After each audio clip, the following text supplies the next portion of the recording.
because this might be the inner chronicle of what we are, and we have to articulate ourselves, otherwise we would be cows in a field.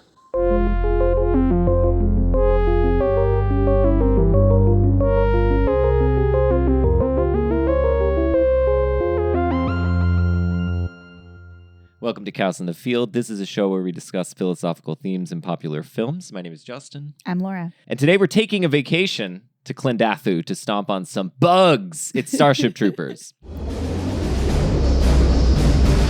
Hey, kid, what's going on? It's war! We're going to war!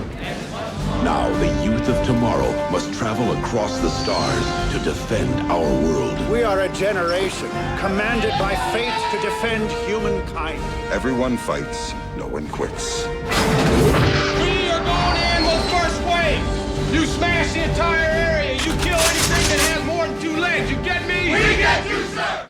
And we're pleased to welcome to the show Liam Billingham. Liam is a podcast producer at Sugar 23 and the host of Die Hard on a Blank, a show about all the various ways to execute a Die Hard movie. Welcome to Cows in the Field, Liam.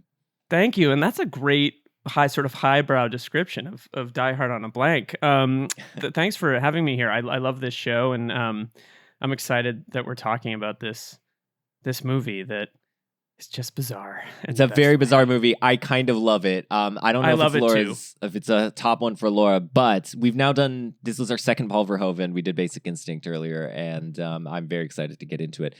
First question to you, Liam, is when's the first time you saw this movie? Like, what was your feeling when you first saw it?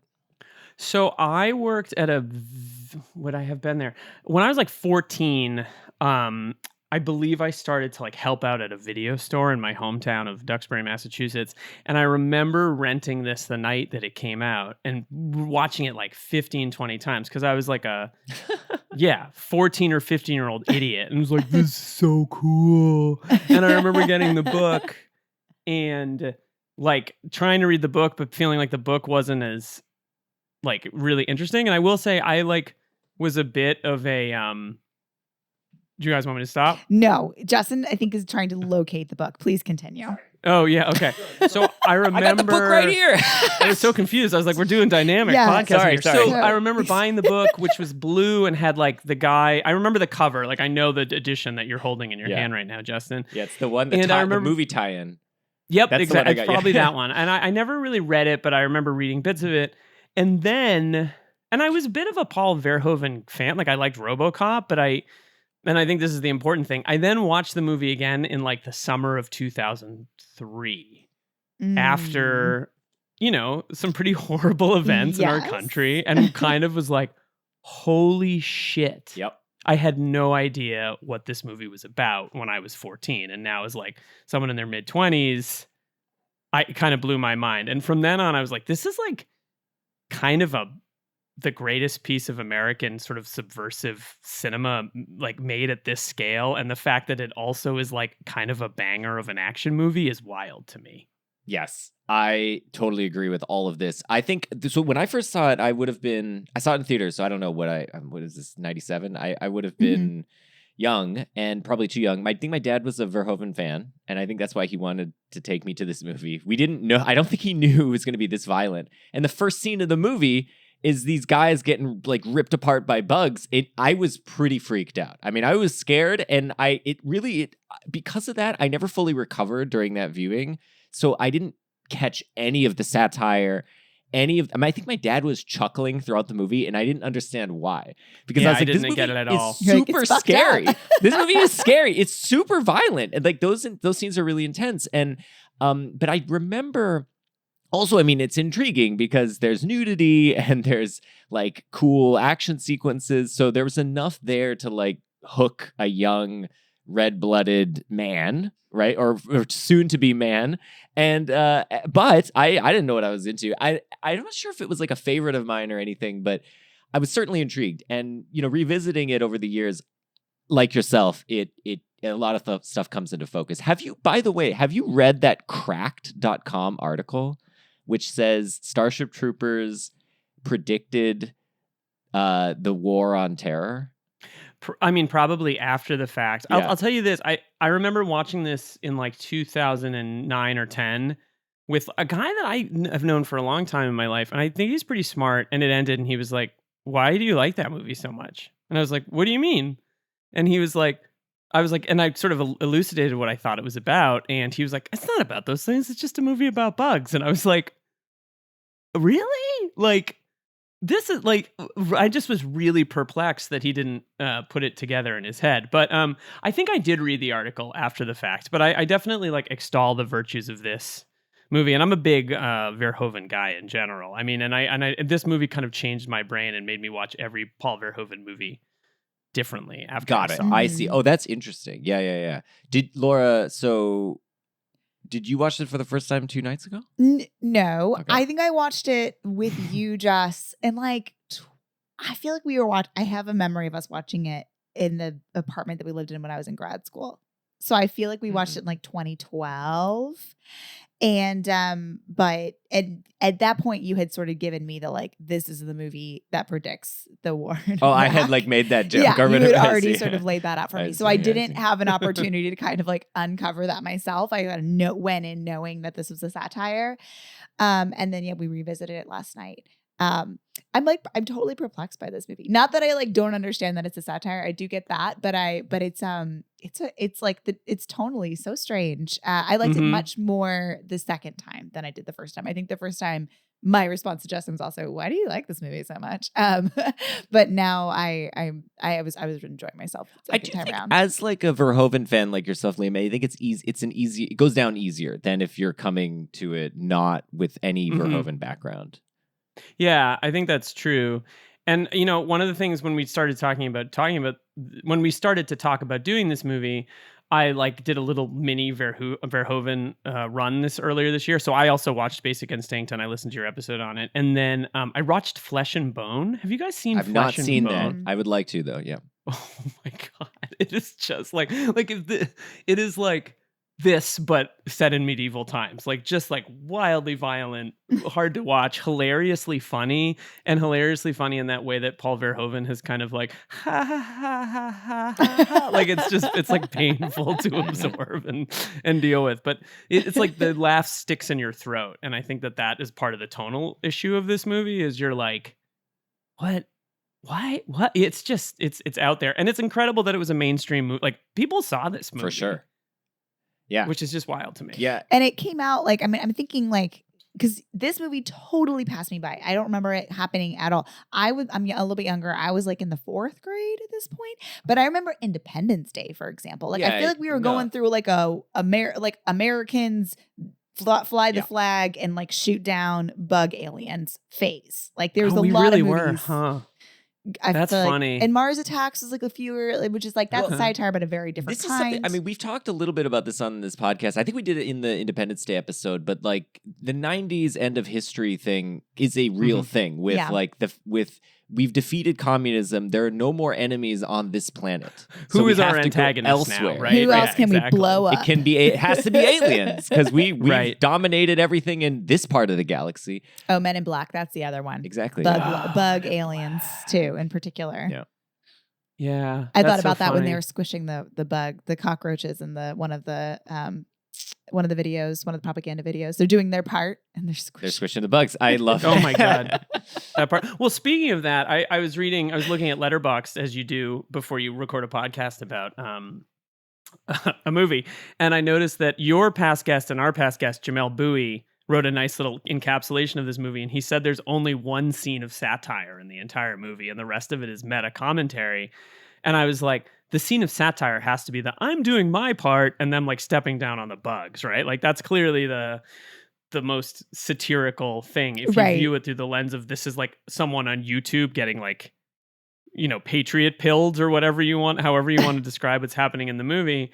And it's interesting that Netflix describes it as a satire. I would say that's like an assignment it only got much later. I think when it came out, it was like, this is an action movie. Like they never winked. Paul Verhoeven never winked and was like, he never winks in the movie, except once. I think he actually winks in the movie, and otherwise, I think No, I think you're totally right about that. The other funny thing about the doing our part is the deranged mom who's clapping while the deranged mom rules.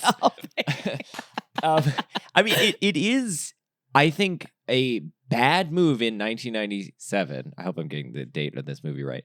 To market right. your movie as making fun of the very people who are going to, and the very military industrial complex and all that's going to build up and sell tickets for your movie. Yeah. So understandably, Verhoeven is like, this is an action movie. And not only that, I think what's also interesting and can contribute to its appeal is that it's kind of 3 movies in one. It's that action movie, yes, but it's also a last day of high school movie. It's like Can't Hardly It's a Wait. Beverly Hills 90210. 90210. It's a soap opera, American Mhm. Graffiti. You know, that first 20 or 30 minutes or so is Johnny Rico facing this choice point in his life. School's over. He's kind of a dumb, rich kid who doesn't really have any direction. What is he going to do with his life? And he decides kind of arbitrarily to devote himself to this fanatical fascist, militaristic cause. Then we get the middle part of the movie, which is a boot camp movie, right? That's the first half of Full Metal Jacket. And a pretty killer boot camp movie. Yeah. Like, as far as it goes, it rocks. Like, Totally. It's really good. I think the first 2/3 of this movie are unimpeachably awesome. I think it loses a little bit on the back end. It gets a little bit long towards the end, and the fourth bug battle or whatever. But those Too many giant bugs. Cut the giant bugs by like 1 or Exactly. 2. Yes. And I think it's pretty clean. which they are cool. The first time I see the giant bug who burns people, I I'm like that all there's in. different kinds. There's also Yeah. the ones that just like have like meteor butts or something, right? Like they're like Yeah. Yeah, you That's a would- technical term. you would think for that the a bugs, bug for that- Clendathu bugs. Yeah, Yeah, for they're- sure. those are like the WMD bugs, but you would think they could also launch those at, like, they could just bring a couple of those bugs and launch them at the soldiers, right? They would totally obliterate them. Anyway, but they're busy launching stuff into space. It's all good. So I don't think the interesting. bugs or the soldiers are really thinking through any of No, this. that's true. I recall in the marketing campaign, they really sold the action on the back of that giant bug coming out of the sand Yeah. and Rico turning around. Like, that was like, I don't think they cut trailers in quite the same way, but that would have been like the final 10 seconds of the trailer if they made this movie in 2022. Mhm. And by the way, this movie has 2 or 3 sequels that play a completely straight face that Have don't you- realize, that did not get the I see. So satire you've of the seen them. first one. Have you Hmm? seen them? I haven't seen them. I kind of just was like this it's like the RoboCop sequels. Like, this isn't gonna work. Yeah. I think know? like I think our friend of the podcast, Matt Stroll, has probably seen them. He's a master completionist when it comes to these sorts of things. So we can always ask Stroll what he thinks. I'm sure he has opinions on differentiating which of them is solid and which of them isn't. But we have not seen them. Is Casper in both of them as Johnny Rico? Did He's he in do- at least the third. He's in at Okay. least the third. Yeah, I think he Okay. comes back for the third one. Okay. Casper Van Dien, what a fellow for about a year or two. And interesting. It's like such a product of that time. And by the way, like everyone in this movie, with the exception of maybe one person, a good actor and perfectly cast for this part. I totally think so too. No, I think, okay, let's talk about the casting. So first of all, they're playing high school students and they're all pushing 30 to 30? 40. Yeah. I mean, some of them are on the low Xander end of looks 30. 57. Yeah. Xander is I think fully, coming into his mid 30s. I He's think. got, I don't know. He looks middle aged to me in this movie. I know I don't think the actor actually is, but when you first see him in that football helmet, I'm like, okay. Okay. But to your point, Liam, I think, the other thing, sorry, I have to do one more thing. They're basically all soap opera actors. So they're all TV actors effectively. I mean, that's where they got most of their career. But it works because It really works. none of them is trying to do more than they're being asked to do. And especially the stuff with Carmen in the spaceship, those scenes all feel like a TV show, basically. It feels like a kind of low rent Star Trek TV show. Yeah, or like Babylon 5, if Exactly. you remember that show. Or like, like these kind of like, and again, it's like he's such a master that it all feels like when they go into hyperspace or whatever you call it, and they sort of like bend at the edge of the frame, you're like, oof, this is like very winkingly like. And that's why I think the argument that it's a propaganda film is really interesting, because it plays like a B movie, but Mhm. made by too good of a director to make a. Have you guys seen the footage of him directing this movie? No, but tell us about it. Oh my god, it is. I mean, I think it got, because we're recording this the day after his 85th birthday, and like everyone posted. I think we even posted it on the Die Hard on a Blank film feed, but it's like he is like, and then you're in the pit, and then you're fighting in the alien, and like he's acting it all out in this like and it's like, it's like this hilarious 60-something-year-old Dutch man and like all the actors are kind of watching him, and like he's so physically committed that like watching him direct, it's like he really is like a kid. And like I think that he understood like this isn't an interesting moment in Verhoeven's career because this is post Basic Instinct, it's post RoboCop, right? He's kind of on the end of this Hollywood run. I mean, I think he follows this up with Hollow Man, which I think is an interesting movie, but like definitely not his best. And then I sort of rediscovered him. He made a movie called Black Book. Have you guys seen Black Book?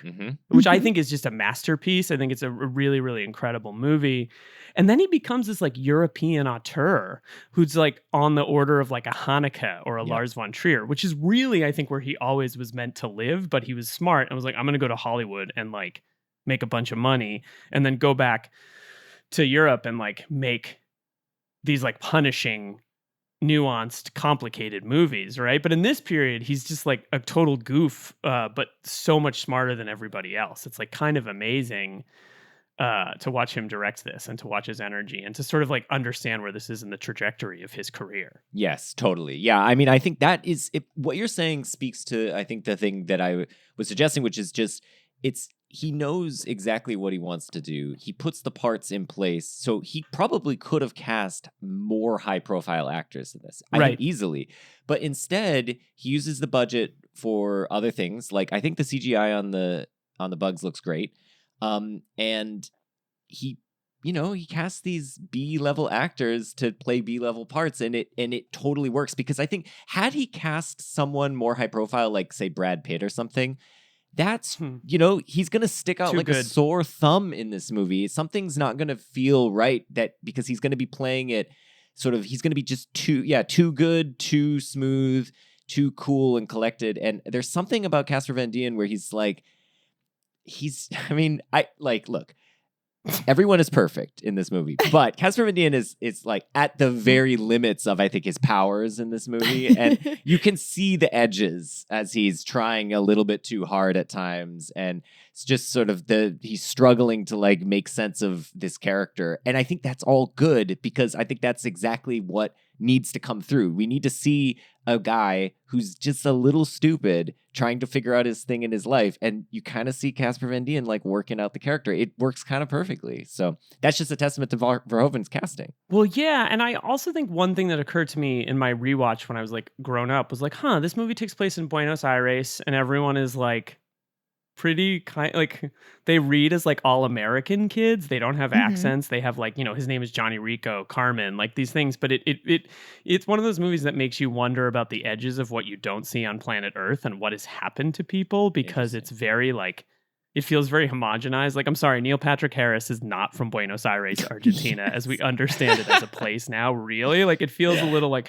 very like, you said earlier, winky. And one of the details that's so smart about this movie is that sort of the like political structure of the society is explained in that scene with Michael Ironsides as Radchek. And he's like, there's civilians and there's citizens. And like, what is going on? They're all distracted and like blowing bubblegum, Etch-a-Sketch pictures at each other. And like, no one's actually like learned a thing in their high school experience. And like, it's just really the things that get by the characters that don't get by the audience in this movie are like very dynamic and smart. Yes, totally. That scene, which we should spend some time on, is, I think, a masterclass in terms of delivering expository information, but in a way which is dynamic and interesting. Naked force has resolved more issues throughout history than any other factor.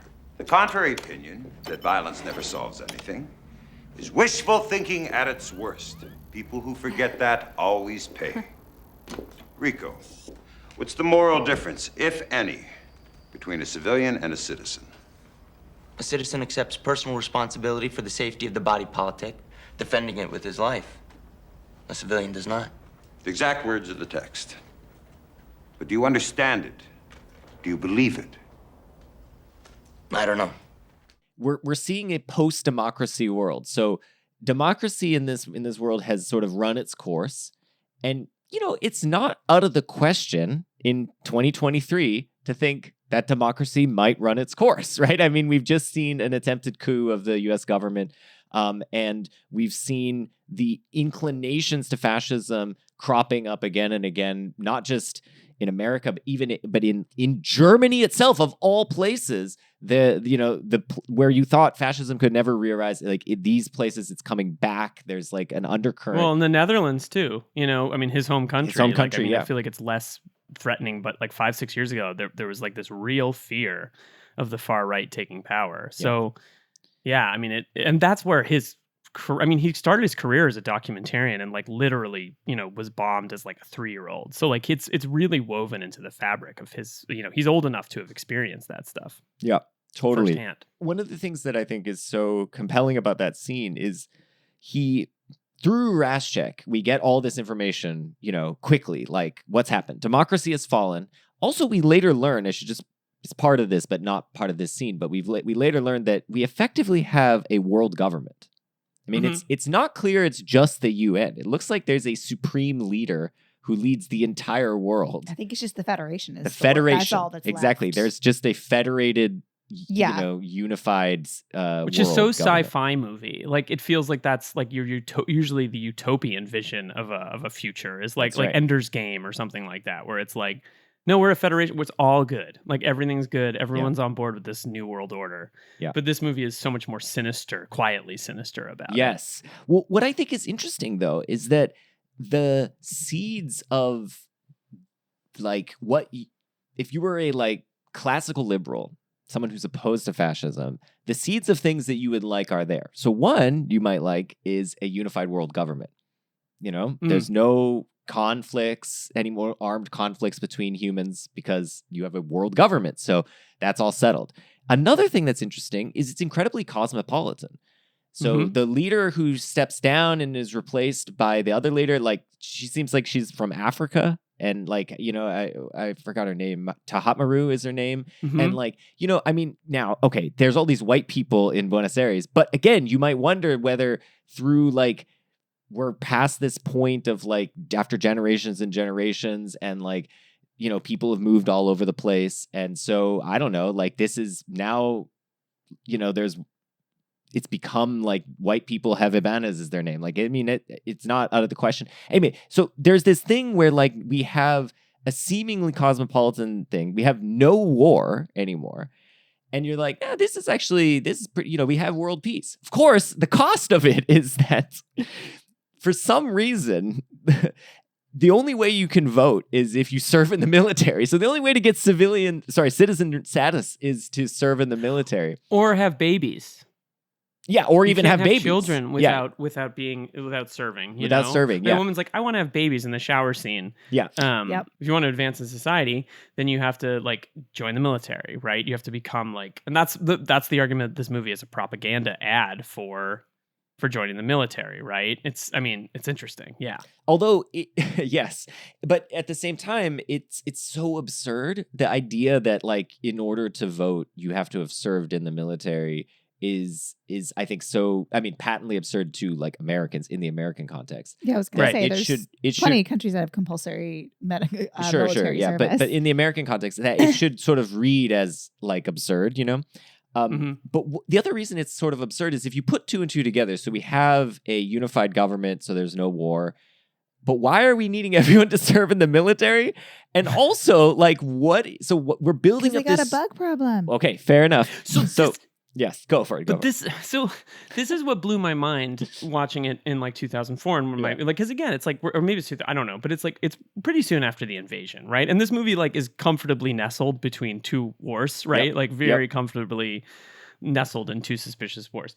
And the thing that I think is amazing is the bug sent another asteroid, and you're like, they don't have the technology to do that.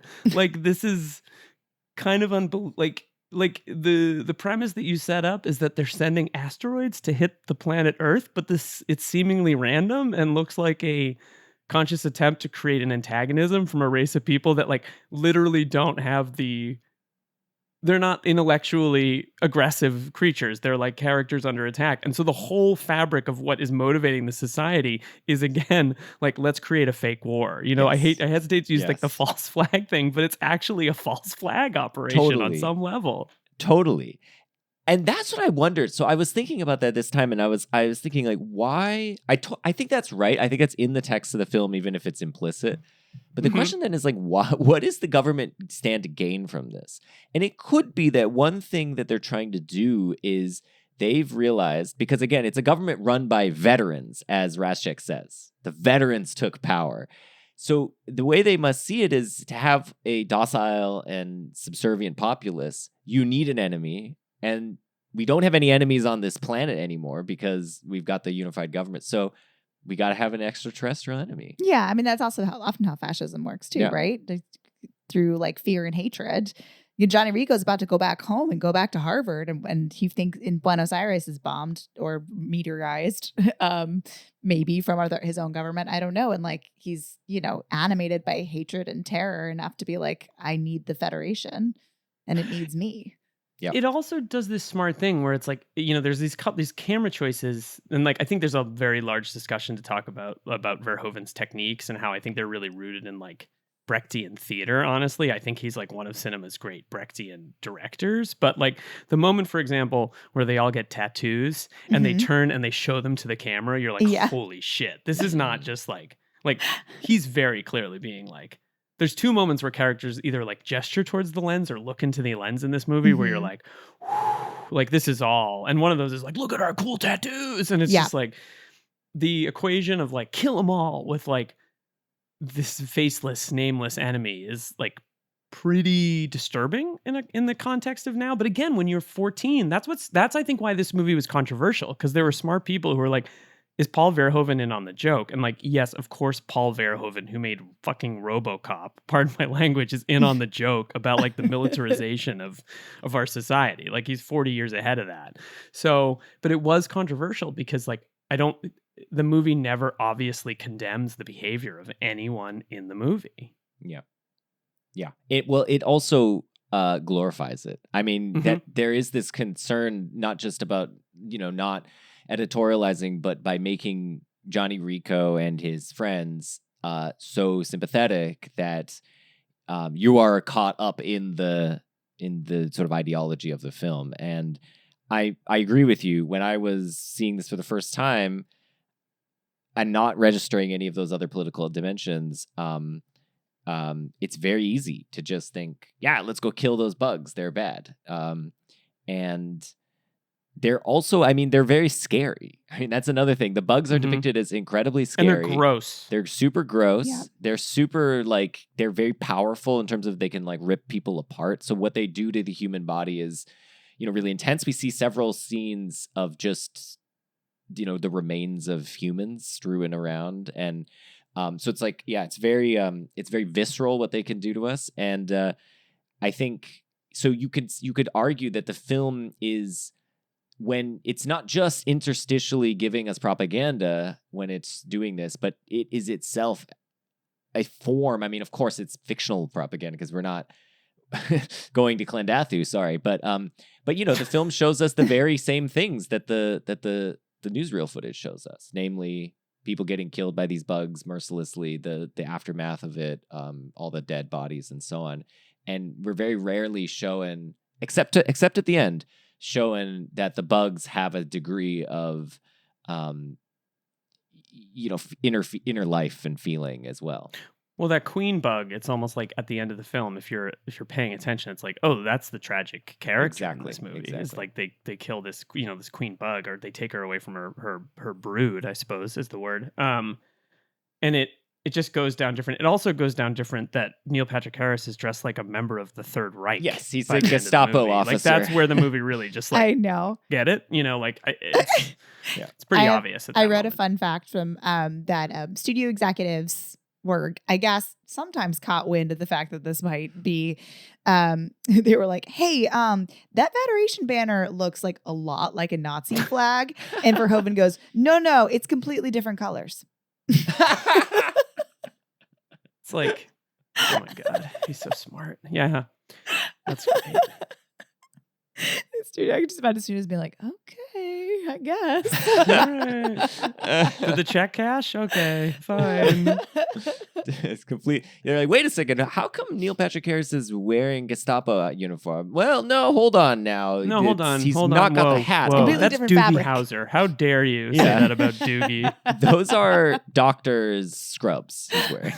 Future doctor scrubs. This is a sequel to Doogie Howser. It's just a kind of unorthodox one. It Oh. takes place in the same cinematic universe.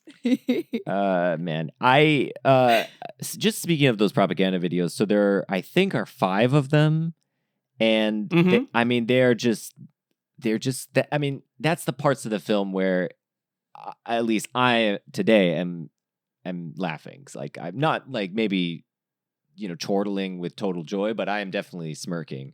Do you have a favorite of them? So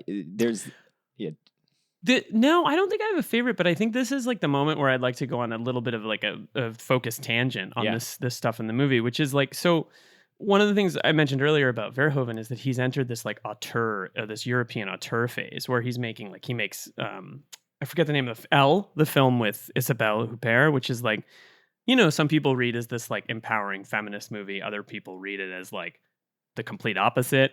And I think that there's then like, accusations of misogyny against him for a long part of his career. And I even read some stuff about this movie that we can get into. But in the interim of seeing this movie for the first time and then coming back to it, like, sort of is the way that I've been framing it this whole time. I went to theater school, and the first play I did was Bertolt Brecht's play, The Good Woman of Szechuan. I don't know if you guys know that, but it's, he was a German playwright and anti-war, and his most famous work is called Mother, Courage, and Her Children, which is about a woman sort of surviving the 30 Years' War and what she has to do to stay alive and continue to make a living in in a war zone. And his whole technique is the idea of alienation. So you as an audience member are estranged from what you're seeing, right? And like that on the theater, that can be articulated a bunch of ways. They use music, right? Like really music that comes out of nowhere, or the performances are really overdone, or there's like a whole bunch of different theatrical techniques. And there are filmmakers, I think, that do this pretty successfully. I think the most famous example is Lars von Trier's Dogville, where he puts, everyone on a stage and there's no set. And the whole time you're kind of watching it and like you're at a remove and you're thinking critically about what you're seeing as opposed to like being wrapped up in it. That's the idea. And Haneke is a good example of this with most of his movies, but I think that this is like the best example of a mainstream American Brechtian approach, because those propaganda framing devices make you go like, what am I watching here? Yeah. Like, is this funny? Is this serious? Like, I mean, obviously it's funny, but when you're a kid, like I took it literally, right? So it's like a 12-year-old or 13-year-old, I was like, oh, cool. This is like a recruitment video. And that coupled with, Justin, as you said earlier, like the slightly elevated performances and the fact that these people are kind of playing archetypes, and that you're not watching subtlety on screen. You're watching the subtext become text. Like, I'm not going to go to war, Dad. Like, no one actually ever has a thought of their own, right? And if they do, it's this like externalized thing, right? No one has a private moment. Johnny Rico like gets broken up with on like a video deck with like all of these people around. Like, so Verhoeven does a very good job of giving almost no one an inner life that isn't like obviously articulated, which I think is like a really interesting tool to make you kind of go like, is the acting in this bad? Is the writing bad? Like, is this kind of a bad movie?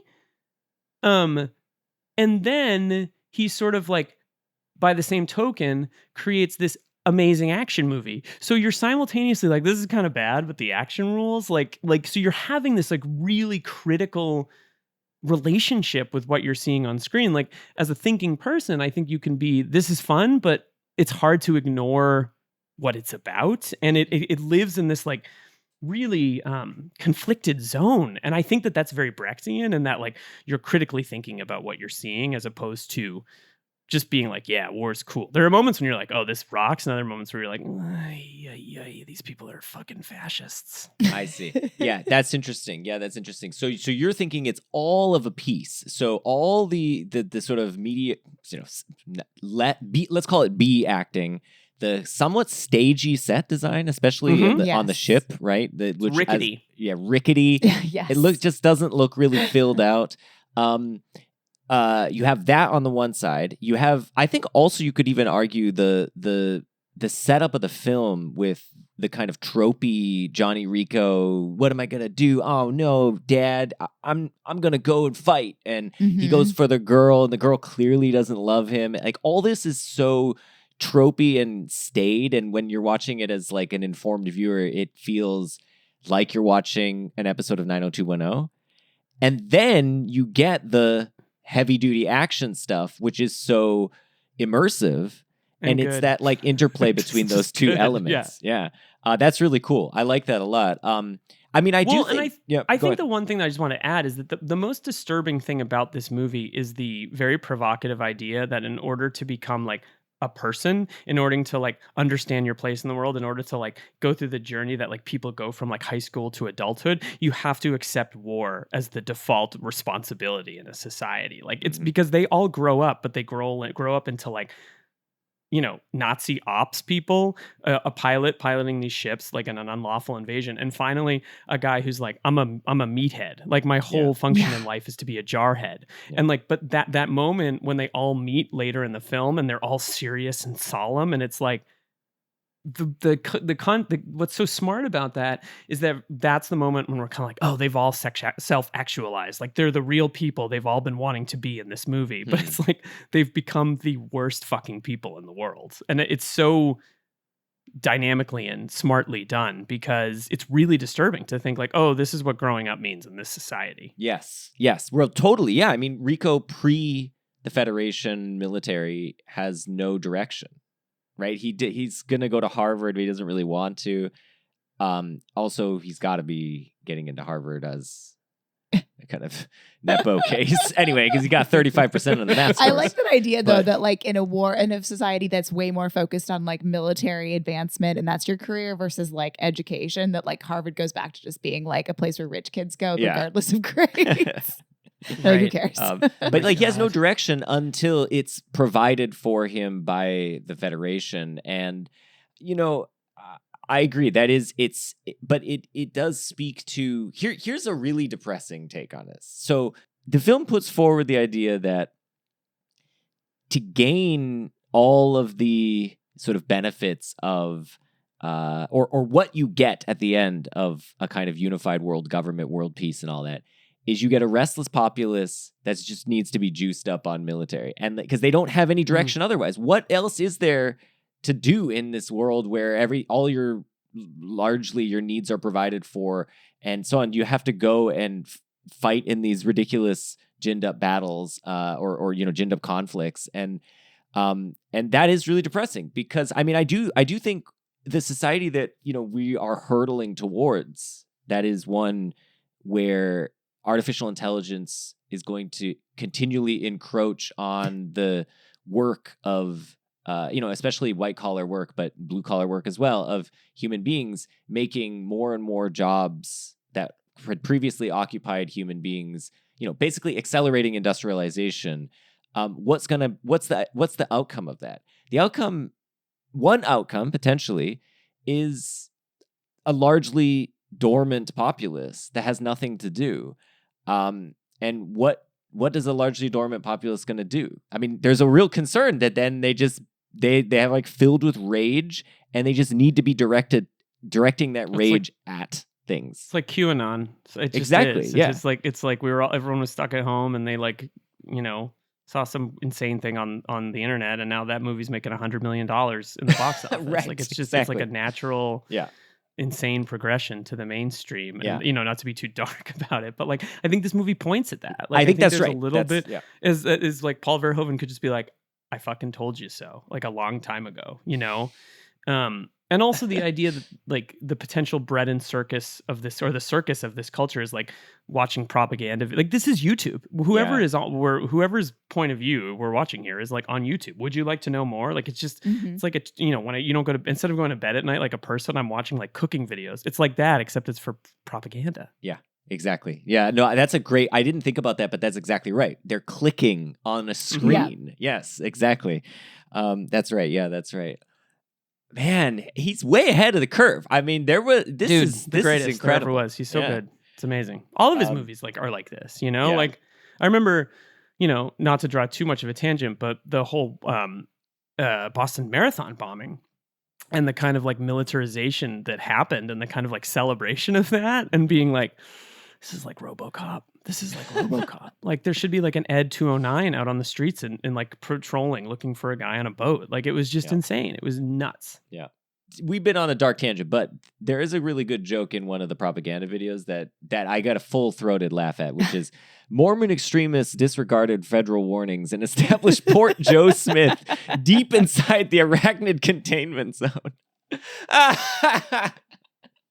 Port Joe Smith. Anyway, that's a great little joke. But what are your guys' takes on the like I would say the parents, but like on the older generation in this movie? Because I think the movie does an interesting job of setting up the contrast of Ratchek, I believe it's Ratchek, as the like teacher who really wants to be like, like who's sort of set up as like a Vietnam veteran, versus like the affluent kind of like shitty father figure who's not a citizen, but like doesn't seem that much better. Like I can't really parse what I think, but there's something interesting going on in that dynamic. Yep. I mean, I think what we're getting is the conflict between a capitalist and like the kind of guy who pushes the button or gives the order to go, like, or robber baron, so to speak, and the kind of classic blue collar, the guy who serves. And that dichotomy, what's interesting to me is that those are two,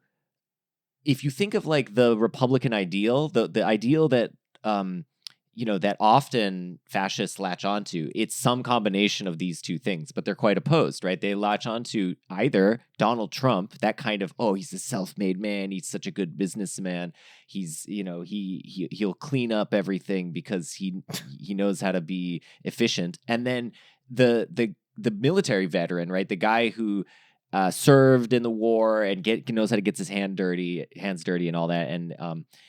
But like these very few people actually embody both of these things. They're actually somewhat diametrically opposed, but yet both are, I think, part of that ideology. So that's one take on it. I mean, certainly the dad is portrayed as this like ineffective, sniveling, loser guy, I guess. Do you think he's framed to be like kind of progressive in any way? Because he's like, you're not going into the military. I think that's right. Is that? I don't know if it is, but it feels like that could be a framing for him. I don't know. I think that's right. It's tough to say. Yeah, I didn't think he was that bad. I thought he just didn't want his kid to go to a dumb war for no reason. Well, I think, but the problem is but totally, yes, you see it that way. But I think the film sees him as, compared to Ratchek. Ratchek is like a cool dude. He's only got one arm. He's super like eloquent when he's giving his speeches in the class. And Rico clearly looks up to him. This is for you new people. I only have one rule. Everyone fights, no one quits. If you don't do your job, I'll shoot you. You get me? We get you, sir! I know. I guess I just take away from that how lost Rico is. Because what Rico's really like chafing at, I think, is like that his parents have decided for him and are telling him what to do and are pulling the like, you're not going to do that. You're not going to go to war. We're going to go on a vacation to the outer rings. Damn it. That's how we're going to fix it. Like they're just like, I'm your father and I know what to do. And they're lamenting the fact that he's going to a school that is constantly shoving propaganda down his throat. But like Johnny Rico doesn't even understand that's what's happening. He's like, no, he discourages me. And I'm like, if that's what you think Ratchek's doing this entire year for your past year of high school, like you are so lost and sad. But he has that moment where he asks Ratchek what to do. And Ratchek's like, you be a man and make your own choice. But really he's been giving him, he's had his ear this whole past year. So Johnny Rico's not really making his own choice. He's listening, he's making a choice based on a girl and like a lot of stuff that's been pumped into his head. But I didn't think that the dad was framed in a bad way at all. What do you think, Liam? Well, it's interesting because like I mean, I think Ratchek is. I mean, first of all, I think Michael Ironside is like the perfect Verhoeven actor. I just think he's great, and he like understands the assignment, and I think it's very specific. I also think that like Casper Van Dien understands the assignment. Like your point, like he's such an empty vessel. You know, to your point, Laura, it's kind of like he can sort of absorb and like, you know, everyone else has a focus, right? Like Carmen wants to be a pilot. Neil Patrick Harris's character's name Carl. is Carl. Also, very German name, by the way. I feel like it's very intentional that he's named German. Carl is gonna, you know, become like a shadowy, you know, shitty dude. I mean, he has like this he's got this power, and like Dizzy's focused on Rico, and Rico doesn't know what to do with himself. And I think that like it's powerful that he becomes the kind of like sacrificial, like I'll die for the Federation, I'll die for all these things. And I think that what's really smart about what this has to say potentially about a society that has destroyed democracy and in some ways completely removed critical thinking is, Laura, to your point, the idea that like you've been in a classroom with someone the whole year teaching you about the failure of democracy and the idea that like a citizen is civilian. But then he says, it's up to you. It's your choice. Like I've taught you to think your own way. And it's like, that's what teachers are to some extent meant to do. Right. But when you're poisoned in the society, I mean, this is the kind of shit we got like during the pandemic with people, you know, that wouldn't wear masks or get vaccinated. It was like, well, I do my own research. And it's just like, like, you know, you've been tricked as a character. He's been tricked into thinking that he's making his own choices.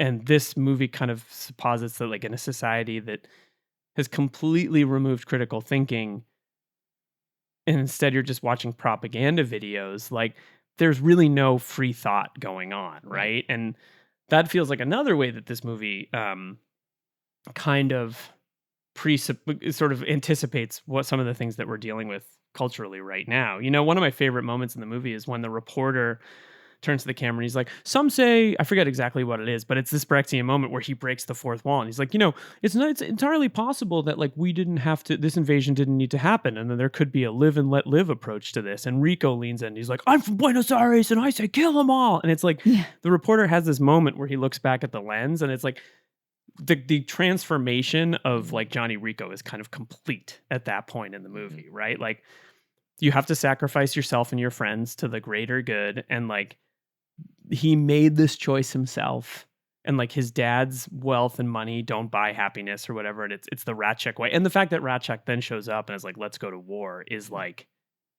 just, it's really satisfying from an action movie perspective. 'Cause you're like, yeah, but like, again, you're like, oh, the teacher went to war. And it weirdly makes me think a little bit about, this is a very strange comparison, but Tom Hanks's character in Saving Private Ryan. Yeah, I thought about that too. Yep. Who's like he's a teacher, but like it's Tom Hanks. Yep. So he's like an old soul and a caring guy and like really moving. But like this movie kind of like creates the poisonous version of that. Like, and also maybe only veterans in this society can be teachers.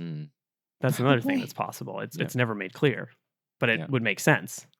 Yeah, the only teachers we've seen have been to war. They were pretty maimed. Right, the science teacher when they do the amputation is like has a eye patch, and like, and I think she also has like maybe some burns as well. And she's I don't think because there's so much is established in the first scene with Ratchek, and it's such a good scene. And then we go to this biology scene. And I was sort of wondering like what the purpose of that one is, because it doesn't give us that much more information.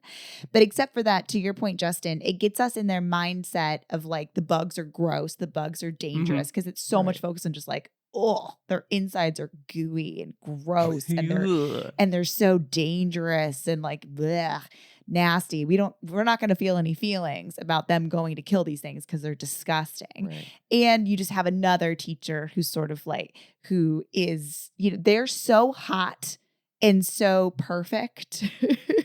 Yeah, I mean, I was gonna say the hotties in this movie are just so hot, like it's ridiculous. They're like, but like they're like overly perfectly hot. You know, like the first Denise Richards smile, you're just like, what? She's like a deer. She has like doe eyes. Like it's incredible. Like she's like, yeah, like AI created like a beautiful woman or something, and they're like, here's the formula or something. And she just like looks sort of unreal, and Casper too. And then next to these sort of like, you know, everybody in the generation ahead of them, besides their rich parents, who I guess are like draft dodgers essentially, are like are don't have any of their limbs. Yeah. So they really are like when they sign up and the guy's stamping and it says fresh meat for the grinder. They are like the hot fresh meat coming in, and like if like all goes well for them, they're gonna also be gnarled by the end of this. Yeah. And yeah, they are. I mean, by the end of the film. It's also a movie that feels like you're like they could have made sequels to this. Like, they could have made sequels that went along the same lines. But there's no reason for Verhoeven said everything he needed to say with this movie. It would actually be like a complete contrast. But the movie sets it up as like there's going to be more of these, and of course there were. But like whoever greenlit the sequels didn't get the memo that it was satire and sort of made them.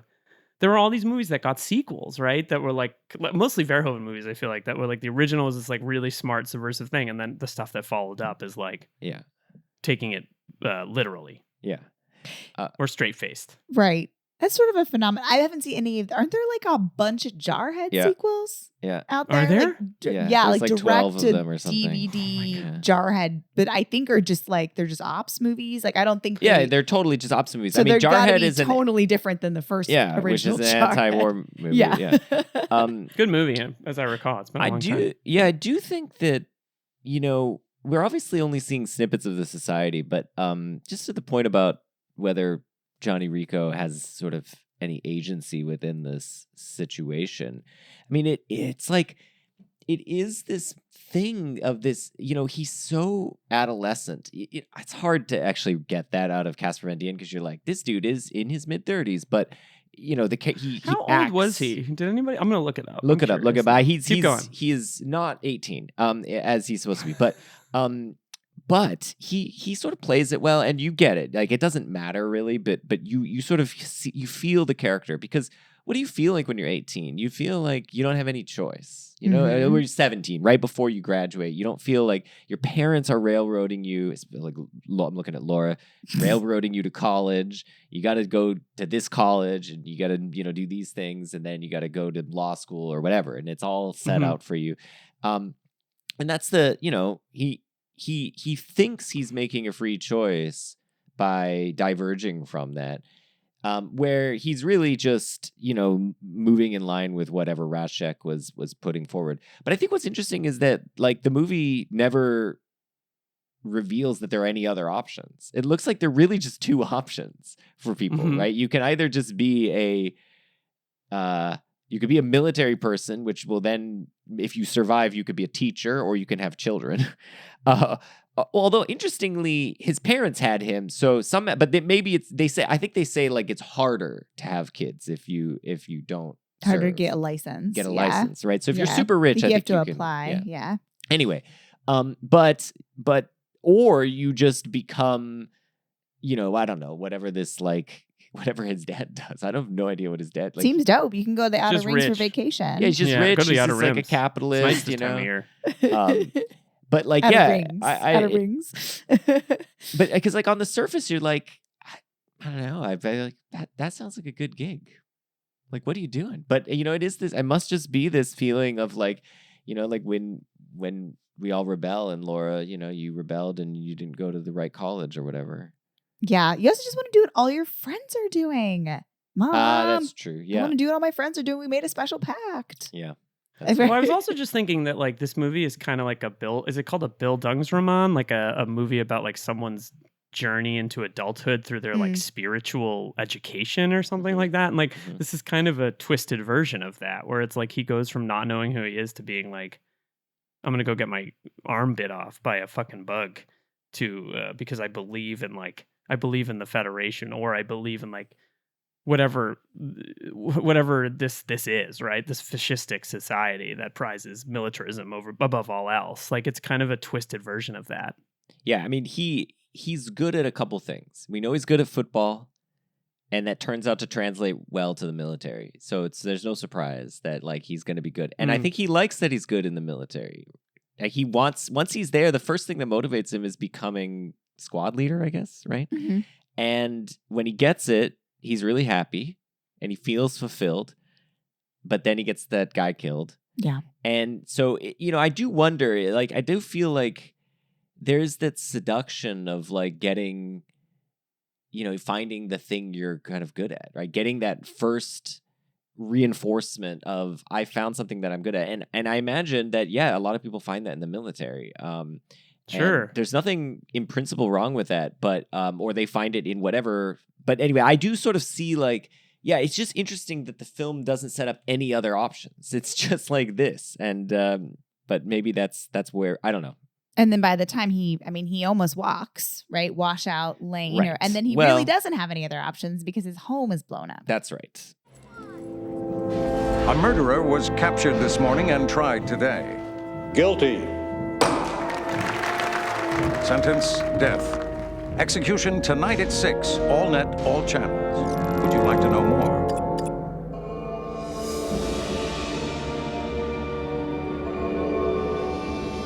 If you think you're psychic, maybe you are. Federal studies are being conducted in your community. Would you like to know more? The Washington Post's review at the time that it was released was that Verhoeven's was so inconsistent that it's impossible to decide whether he's sending up the Third Reich or in love with it. Wow, that's a bad take now. Yeah. That's like an embarrassing read of this movie. But that's kind of what makes it interesting and dangerous, Yeah. is it is seductive, right? Like, I don't know, if this movie were made now, you feel like you'd need the virtuous character who sort of signals that like, this is bad, you got, like, you know what I mean? I just don't, I'm not to be like, movies, but like, it just feels like you can't get away with this. I mean, like, this isn't that different from like the Captain America movie. Like, kind of loser boy finds his like destination in life, but you know, plays it straight. And like, you just couldn't get away with this level of subversion. I mean, that's why Paul Verhoeven doesn't make movies in America anymore. In Geneva, the Federal Council convenes.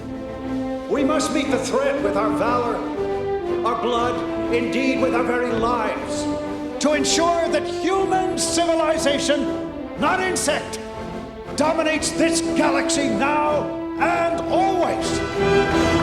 Sky Marshal Deans announces plans for an offensive against Clandestine, source of the bug meteor that destroyed Buenos Aires.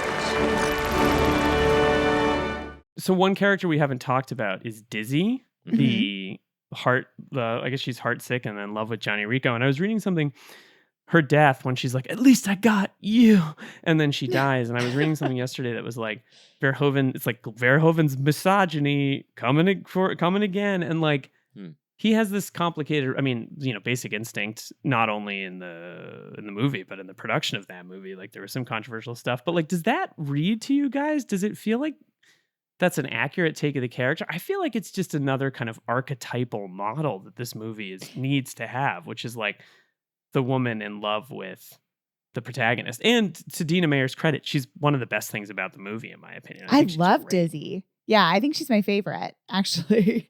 I think that line, at least I got you, it's just sad, you know, but like, I didn't think it was like misogyny. I was just like, this girl like really is in love with him. And you know, just the way that Johnny was mooning over Carmen and Carmen wasn't that into him. It's not clear how Johnny really felt about her, but I don't know. I'm like, when they finally get together, I was like, these two make sense together. I'm happy for them. They're simple and they don't have the same kind of ambitions that Carmen does. And like, I think she's such a fun character. I really like Dizzy. What's the reason for the misogyny? It's just that she's so sort of a character defined by men. Yeah, like so devoted to him or whatever. Yeah, I think everybody's an archetype in this movie. Yeah. I think you said that well. So it didn't bother me. I think it's this. Yeah, sorry. Yeah, but Rico is as devoted to Carmen to the extent that both of them, Rico for Carmen and Dizzy for Rico, sign up to the military for that other person. To the point, right? And they're following their love to the military. So. Yeah, anyway. I think she's just supposed to be kind of a mirror of what's going on with him and Carmen. Because there's that even that moment where he says to her, I love you. And Johnny says to Carmen, I love you. And she won't say it back. Yeah. And then Dizzy has that moment where she says, I love you to Johnny. And he doesn't say it back. You know, I think she's just meant to be the mirror of Carmen. But But Totally. I think Verhoeven loves her character too. I don't know. She gets like a lot of she probably gets more screen time than Carl or Carmen, and she's radiant in this movie too. I love her She's curly great. hair. She's so good in the movie too. She's like a really good actress. I mean, I she- feel like I'm sad we didn't get more of her. Yeah, in other things. she illustrates another aspect of the kind of semi-progressive nature. I mean, I don't know how you think about it of the society of the film, which is that there's this kind of obliteration of gender divisions. So she plays. There's no like men's and women's football. She plays on they're all on the team, same team together. They all shower together, and it's not it's never called attention to. They're just they're all. It's just like fine. Have you guys heard the shower scene story? No. So when they were making this movie, Paul Verhoeven, classically European, was like, "Okay, take your clothes off," and everyone was like, "Can we just like wait until we shoot because we're rehearsing now?" And he was like, "No, take your clothes off," and they were all like, and he was like, "Fine," and he just got naked. And he just like told the crew to get naked, and he just like dropped trout and was like, "Let's just do it and go for it." And like, I don't know if the crew thing is true, but apparently he was like insistent, like everyone take your clothes off. And you have to wonder if maybe Paul Verhoeven gets canceled. I don't know, like this story and some other things you hear. It's like, I don't know if you need to take your clothes off. Like, can someone find me an intimacy coordinator to be on the set for? So I just love that he was like, everybody get naked. That feels definitely different. I was thinking about like that story. I hope this is not apocryphal, but I heard that for Lost in Translation, Scarlett Johansson was like not so sure about like the lingerie, like the opening scene where you see her in her lingerie, and Sofia Coppola's like, "Well, I'll do it I'll model it for you," and that feels like a fun like lady moment. And this does not feel like the no, same. I feel as like Paul usually Verhoeven the director taking his does dick out, kind not of need. like it's weird. Yeah. I'm really interested in the thing that you said, Liam, about how we have this real contrast, and I love that you thinking of it as like a Brechtian between the sort of mediocre acting and set design, and then these like highly intense stylized action sequences, which are, which would go toe to toe with kind of any of the action scenes of that day, and I think that contrast is, I think, a crucial dimension of this film. And I think it's a crucial dimension of a lot of Verhoeven, especially, if you think about like RoboCop, and then you also think about even like his sort of sexy thrillers like Basic Instinct and Showgirls, where it's not just there's nudity, but there's like sort of extreme amounts of nudity for mainstream films. It's in quote bad taste. He's not afraid to have bad taste, which is like so remote from the way that most, and I would say that a lot of the filmmakers we reference, like Haneke has good taste, almost to a fault, right? Or like I wouldn't say that Lars von Trier has good taste, but they're so wrapped up in their identity as like auteurs that they can't risk embarrassment. And I think that like art like the art like that risks embarrassment like this is like next level, because this could have just been like such a disaster, and it isn't, because the tightrope that he walks throughout the whole movie. It's like there's this great stage direction in Tony Kushner's play Angels in America. That's like the sort of the scene at the end when the angel pops out of the roof, which is how the first part, Millennium Approaches, ends. This angel pops out and says like, "Greetings, traveler," or something like that. And then the directions, it's like the special effects in this should be awesome, but I'm also okay if you see the wires. And that's like Tony Kushner, the great Brechtian, being like, let's make people aware of the like, that this is an apparatus, that this is an entertainment, that like we shouldn't get too caught up in it. And like, so if you kind of balk at Starship Troopers, you're engaging with it critically, and then hopefully maybe you're engaging with the ideas that it presents in a critical way. Yeah. But at the same time, it flexes when it comes to certain aspects. And I think that's what's so intriguing, is that the action scenes are so strong. And that, I mean, I think that's that tightrope that you're talking about, where like he could have made the action scenes totally hammy and call attention to them as well, and make them look really cheesy. But there's clearly a lot of care and attention given to them. I mean, to the extent that I think I even remember seeing a behind the scenes featurette on those. And I remember them showing how they did like the CGI for like when the woman's hand gets melted off, which is an incredible effect. It looks great. Incredible. And I think like I mean, they were just like, look, isn't this cool? Like as if it was Star Wars Episode 1, The Phantom Menace, like this is like amazing feats of VFX, innovation that we're doing here. And I think that's what's so interesting is that that's like paired with not, the best actors or whatever, but like or like the best sets or everything, but like with this kind of hammy stuff, this soap opera-y vibe. And I think that that's the tone that you could call that like a jumbled tone, or you could just be like, no, that's just a Verhoeven tone.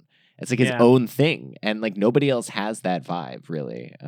Anyway, I think he's also completely unpretentious. There's that like, I was actually reading, per our conversation earlier about Oppenheimer, this like quote that like any movie about war, I think it's Jean-Luc Godard, like any movie about war is inherently pro-war because, any representation of the glory of war makes war look exciting. And I feel like he took that quote and was like, all right, well, I'm going to like double down on like the kind of like, I'm going to double down on that really hard. Like I'm going to make this super attractive and yet at the same time make you sort of aware of how absurd these characters are or sort of like archetypal or whatever. You're not really emotionally invested, but you're certainly like going along with the beats and you feel the beats. Like Dizzy's function as like the mirror to Carmen. Like you're like, yep, this is a 90210 episode that culminates with like absolutely killer special effects in science fiction. And I do think that there's something interesting in the action because most of the action is soldiers trying to take down giant bugs with machine guns that almost do nothing to the bugs.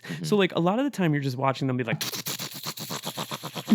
and like they just keep shooting and nothing happens. And like I feel like there's a critique in that of like sending these people into battle with like not the techniques or the tools that they need to like actually do the job. It's like a power and numbers thing. So there's even the action has a little bit of critique in it. Like, yes, the obvious parallel is like Vietnam and like, fighting a war against soldiers who fought in a completely different way. And like the rules of engagement were different. This is kind of similar. It's like you're fighting giant bugs that do not go down with machine guns and all you have is machine guns. Yeah. And then they do the rocket launcher and you're like, that's badass. But and to your point, the first, invasion, which is on Clendathu is like a huge disaster. And that's why that guy has to step down or whatever.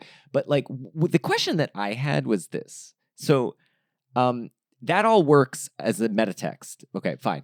It's a critique and all that. But like within the text of the film, it makes no sense. Because if you think about it, all right, how many generations of war have they been? They got all these dudes, no arms, whatever. Okay. So they've been fighting things. These guys have got to be the militaristically like at the top of their game. Furthermore, they've been fighting these bugs off and on for a period of time. I mean, they know all about the bugs and everything. So presumably they know their weaknesses and strengths. So then how are they getting like totally dominated on that first battle when they go in there and are totally confused and nobody knows how to deal with this? Like it obviously, to your point, it works like, as a commentary, but within the source of the film, it's like, it's just like, I don't know. As soon as you think about it for 1 second, it doesn't make any sense. I think that one of the things that's interesting about this movie is what it doesn't show. And it never shows the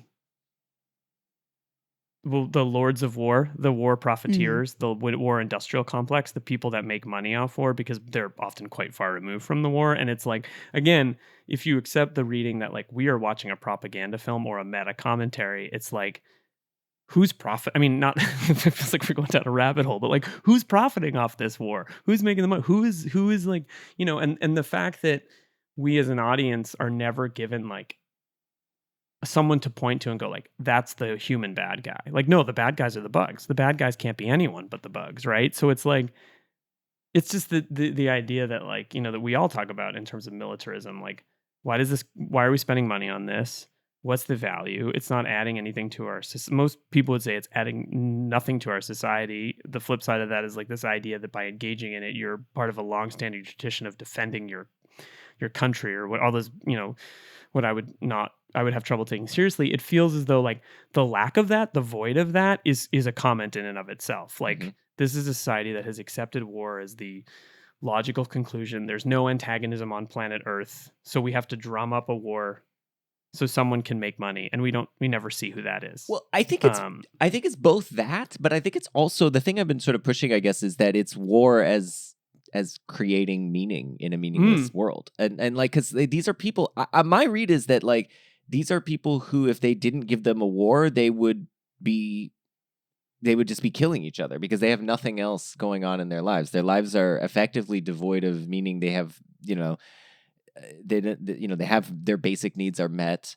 I'm imagining that that technologically they're at a point where they don't need to do manual labor and stuff. So like what left is there? And then the movie is basically saying what's left is you still want to kill people because you have those evolutionarily ingrained impulses. So we need to give you that or else you're going to start killing each other. And so then they, so I think that's one of the things that I think is gained. Of course, you're right that there's obviously also a military industrial complex that's profiting by selling these arms and so on.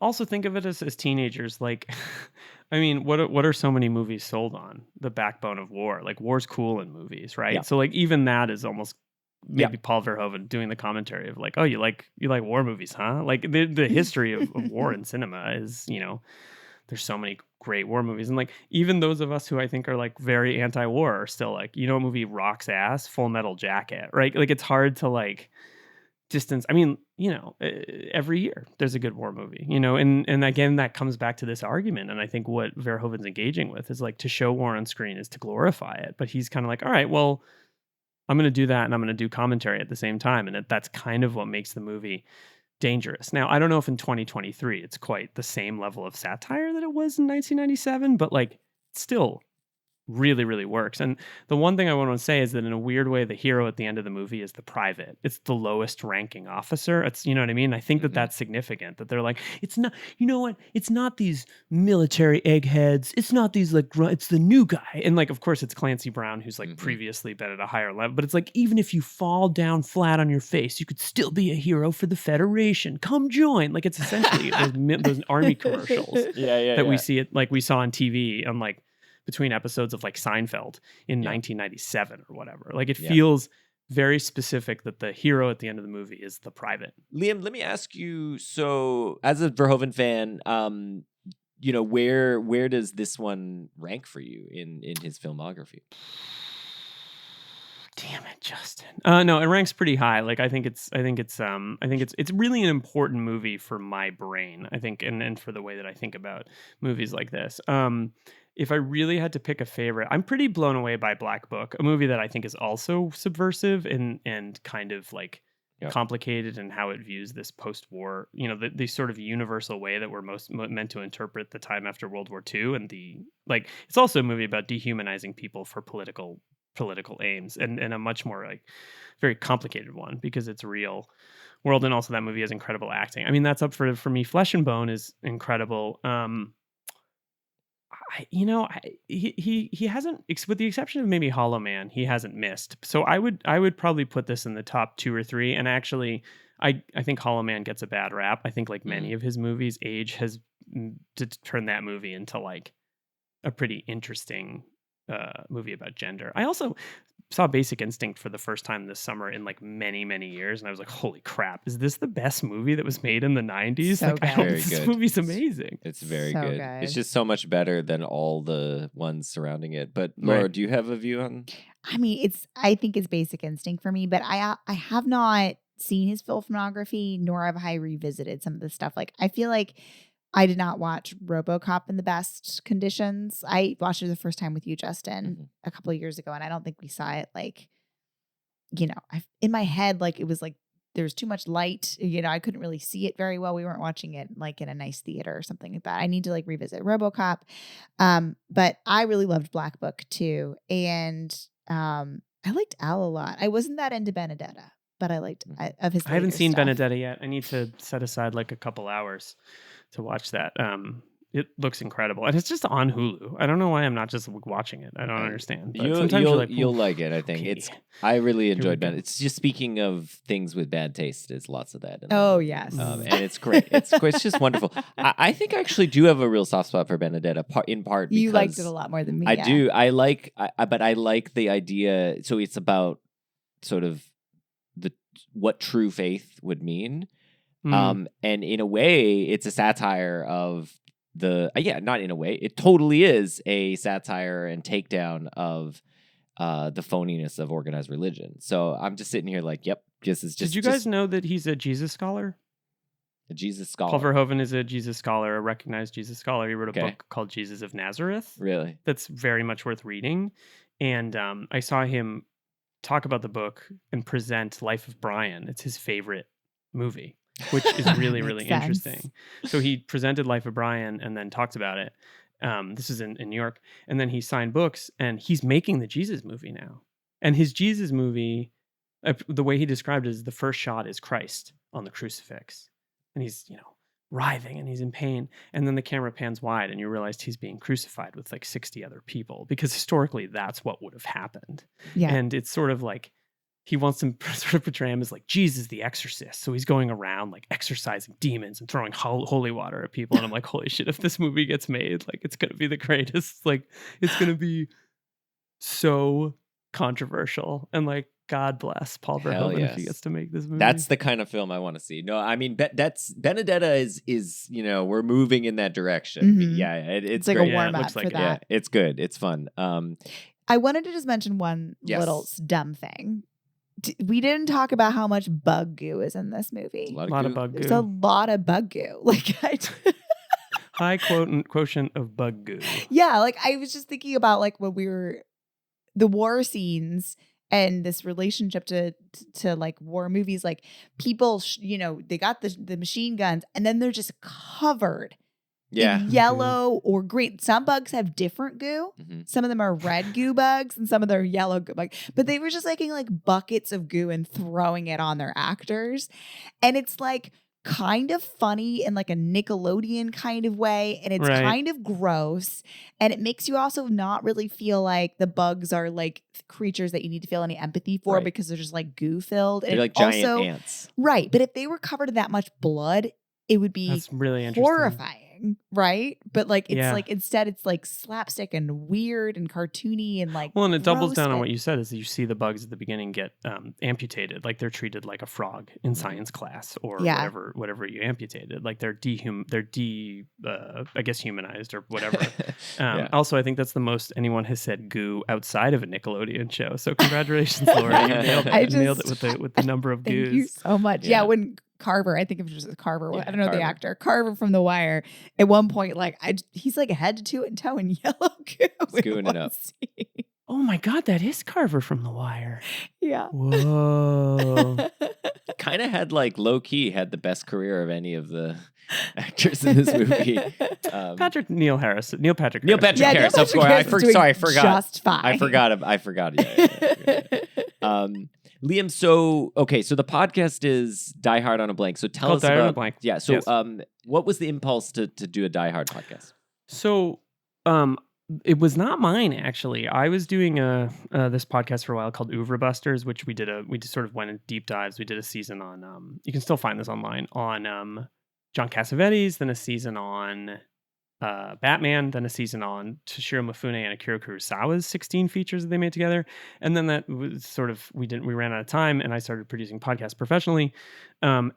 But what happened is at the place that I work, Phil Gawthorne is a screenwriter and he's a client of the company. And he came to this podcast division and said, I want to do a podcast that's about the history of action movies after Die Hard. And like, despite my sort of like pretentious references to Brecht and Jean-Luc Godard, like my entry into movies is action movies, like obsessively as a kid. I think probably a lot of people born in the early 80s felt that way. So when he pitched it to me, I was like, yeah, this sounds really, really fun. And so the idea is to look at, it's like kind of like a bit of an academic study into like where can you see the threads of Die Hard and how it influenced things that came after it. So we've done about 15 episodes. We just covered Last Action Hero a couple weeks ago, which I think is a really interesting movie and a real case study for where we are in culture with the way that everything references itself. And I guess when this comes out, we'll probably have just covered Speed, Die Hard on a Bus. So that's coming up. Excellent.